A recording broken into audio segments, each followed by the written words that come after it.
வாழ்க வையகம், வாழ்க வளமுடன்.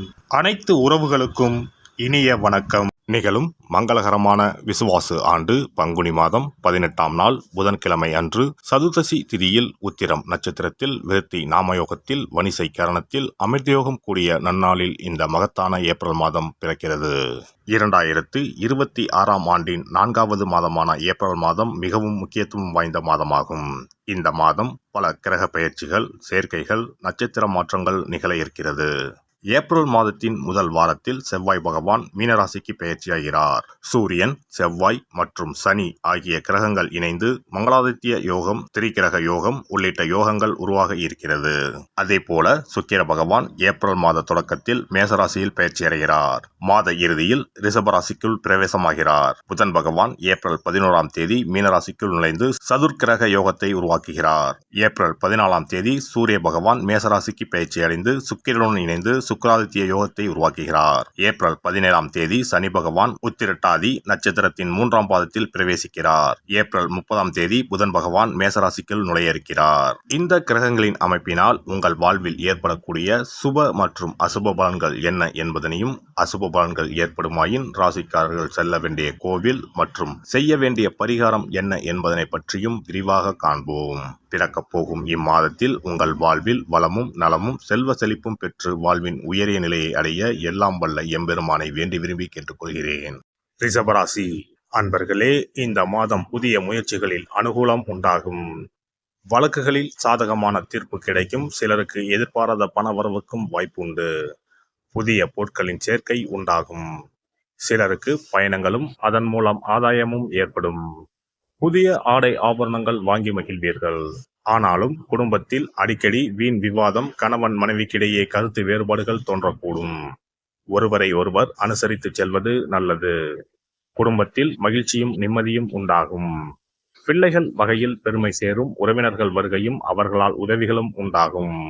ஆனால் மாத கடைசியில் அவர்களில் சிலரால் பிரச்சனைகளும் ஏற்படலாம் என்பதால் பொறுமையை கடைபிடிப்பது அவசியம். சுப நிகழ்ச்சிகளில் கலந்து கொள்வீர்கள். உடல் ஆரோக்கியத்தில் கவனம் தேவை. வாழ்க்கை துணை வழி உறவினர்கள் வருகையால் குடும்பத்தில் மகிழ்ச்சி உண்டாகும். சுபகாரிய பேச்சுவார்த்தை அனுகூலமாக முடியும். உத்தியோகத்தில் பணிச்சுமை அதிகரிக்கும். சக ஊழியர்கள் அனுசரணையாக நடந்து கொள்வார்கள். கூடுமானவரை உங்கள் பணிகளில் மட்டுமே கவனம் செலுத்தவும். உயர் அதிகாரிகளுடன் பேசும்போது பொறுமையை கடைபிடிக்கவும். அவர் கோபத்தில் எதுவும் கூறினாலும் மௌனமாக இருப்பது பிற்காலத்திற்கு நல்லது. தொழில் வியாபாரம் சுமாராகத்தான் இருக்கும். போட்டிகள் அதிகரிக்கும். சக வியாபாரிகளால் மறைமுக எதிர்ப்புகளை சந்திக்க வேண்டி வரும். வியாபாரத்தை முன்னிட்டு வெளியூர் பயணம் மேற்கொள்ளப்படும். புதிய முயற்சிகளை இம்மாதத்தில் மேற்கொள்ள வேண்டாம். அரசாங்க வகையில் எதிர்பார்த்த காரியம் தாமதமாக முடியும். குடும்பத்தை நிர்வகிக்கும் பெண்கள் குடும்பத்தில் அனைவரையும் அனுசரித்து செல்வது நல்லது. மாத பிற்பகுதியில் அக்கம் பக்கத்தில் இருப்பவர்களின் ஒத்துழைப்பு மனதிற்கு உற்சாகம் தரும். வேலைக்கு செல்லும் பெண்கள் அலுவலகத்தில் தங்கள் பொறுப்புகளில் கவனமாக இருப்பது மிகவும் அவசியம். விநாயகருக்கு தேங்காய் எண்ணெயில் தீபம் ஏற்றி அர்ச்சனை செய்து வழிபடுவதன் மூலம் நன்மைகள் அதிகரிக்கும்.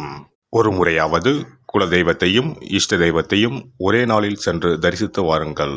கடன் பிரச்சனைகள் தீரும். குடும்பத்தில் மகிழ்ச்சி நிலவும். மன நிம்மதி உண்டாகும். சிறப்பு தொகுப்பு. கண் திருஷ்டிகள் அகன்று தடைப்பட்டு கொண்டிருக்கும் காரியங்கள் நிறைவேற செய்ய வேண்டிய பரிகாரம் என்ன என்பதனை பற்றி காண்போம். வாழ்க்கையில் நல்ல நிலையில் இருந்தவர்கள் கூட திடீரென்று பொருளாதாரம் இழந்து மன கஷ்டங்களுடன் வாழும் நிலை ஏற்படும். இந்த நிலை எதனால் ஏற்பட்டது என்று ஆராய்ந்து பார்த்தால் பெரும்பாலும் அவர்களின் மீதான கண் திருஷ்டிதான் காரணமாக இருக்கும். கல்லடி பட்டாலும் கண்ணடி படக்கூடாது என்று சொல்வார்கள் அல்லவா? அது உண்மைதான். இது போன்ற பிறரின் பொறாமை கொண்ட கண் திருஷ்டியினால் பலரின் வாழ்க்கை சிரமத்திற்கு ஆளாக நேரிடும். இது போன்ற கண் திருஷ்டிகளிலிருந்து எப்படி தப்பிப்பது? இருக்கவே இருக்கிறது எளிதாக கிடைக்கும் ஊமத்தஞ்செடி. தெய்வ சக்தி நிறைந்த செடியாக கருதப்படும் ஊமத்தஞ்செடியின் காய், பூ, இலைகள் என அனைத்தும் தீய சக்திகள் விரட்ட பரிகாரத்துக்கு பயன்படுகிறது. பொதுவாக ஊமத்தம் காய்க்கு கெடுதலை அகற்றக்கூடிய சக்தி உண்டு. நம் வீட்டில் உள்ள எதிர்மறை சக்தியை அகற்றுவதற்கு ஊமத்தங்காய் தீபம் சிறந்த பரிகாரமாகிறது.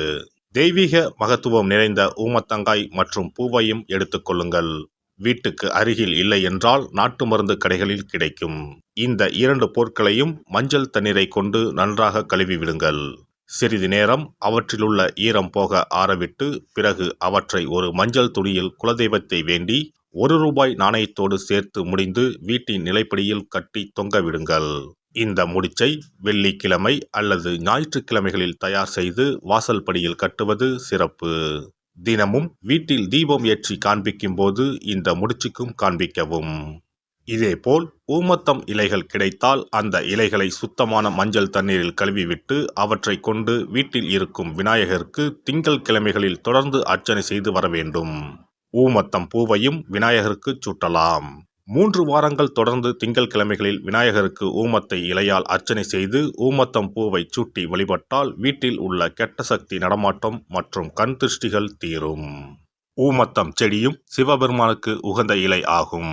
இந்த ஊமத்தங்காய் வைத்து சிவபெருமானுக்கு தீபம் ஏற்றி வழிபடுவதன் மூலம் நமது பிரச்சனைகளில் இருந்து எளிதாக விடுபட முடியும். முதலில் 2 ஊமத்தங்காய்களை எடுத்துக்கொள்ள வேண்டும்.